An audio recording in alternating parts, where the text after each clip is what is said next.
गोरखपुर से ये खबर सामने आ रही है कि यहाँ पर डिटेंशन सेंटर बनकर तैयार हो चुका है। मुख्यमंत्री के आदेश पर ताबिश ये डिटेंशन सेंटर तैयार किया गया है ताकि घुसपैठियों को यहाँ लाकर रखा जा सके और नजर रखी जा सके। बिल्कुल, और देखिए इस तरह के जो डिटेंशन सेंटर हैं वो अलग अलग जगह पर बनाने के लिए पहले निर्देश दिए जा चुके हैं और ये जो सेंटर बनकर तैयार हुआ इसकी तस्वीरें भी हम आपको यहाँ पर दिखा रहे हैं, जिसमें घुसपैठियों को रखा जाएगा। उसके बाद उनको डिपोर्ट करने की प्रक्रिया जो है उसमें आगे बढ़ा जाएगा। यूपी के गोरखपुर में रोहिंग्या, बांग्लादेशी और घुसपैठियों के लिए ये डिटेंशन सेंटर बनकर अब तैयार हुआ है।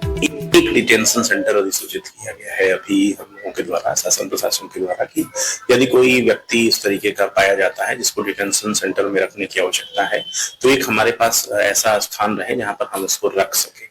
तो शाहपुर में एक बिल्डिंग थी हमारे नगर निगम की जिसको हम लोगों ने एज ए डिटेंशन सेंटर अभी तात्कालिक रूप से उसे घोषित किया। इसमें किस तरह के फैसिलिटी फैसिलिटी का एक आम आदमी को रहने खाने पीने की जो भी व्यवस्थाएं होगी, यदि कोई आता है तो खाने पीने की व्यवस्था की, अदरवाइज रहने की और सारी व्यवस्थाएं उसमें है।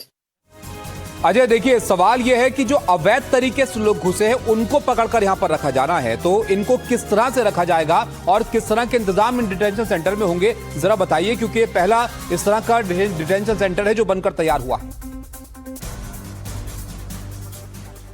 बिल्कुल, देखिए प्राथमिक तौर पर आइडेंटिफाई करके जो इनको आइडेंटिफाई करके गिरफ्तार करके और जो लीगल प्रोसीजर है, क्योंकि इस पूरे मामले में खुद केंद्र सरकार का गृह मंत्रालय है वो भी इन्वॉल्व रहता है, क्योंकि ये केवल स्टेट के एनिमी नहीं है बल्कि अवैध रूप से देश में घुसे हैं, देश के लिए खतरा है। और यही कारण है कि उत्तर प्रदेश में एटीएस भी अब इस मामले में नगर निगम से लखनऊ के संवाद करके जांच शुरू कर चुका है। तो व्यवस्था जो सामान्यतः डिटेंशन सेंटर में होती है उनको उनके रहने की, उनके खाने पीने की प्राथमिक जरूरतों का इंतजाम इस समय प्रशासन की तरफ से किया जा रहा है और आइडेंटिफाई करके प्राथमिकता इस समय आइडेंटिफाई करने की है। लखनऊ की अगर केवल बात करें तो कुछ कैरेक्टर्स आइडेंटिफाई कर भी लिए गए जिनके पास अवैध रूप से असम के कुछ जिलों के दस्तावेज थे। उन दस्तावेजों के आधार पर असम में भी पुलिस गई है उत्तर प्रदेश की जांच करके उन कैरेक्टर्स को आइडेंटिफाई करके एक लिस्ट बनाई जा रही है, जो लिस्ट ना केवल उत्तर प्रदेश में अलग अलग विभागों से शेयर की जाएगी बल्कि देश भर के जो प्रदेश सरकारें हैं उनके पुलिस डिपार्टमेंट के संग इसे शेयर किया जाएगा, ताकि ये, क्योंकि सामान्यतः एक प्रैक्टिस देखी गई है कि यहां से अगर उनको बाहर किया जाए या फिर उनको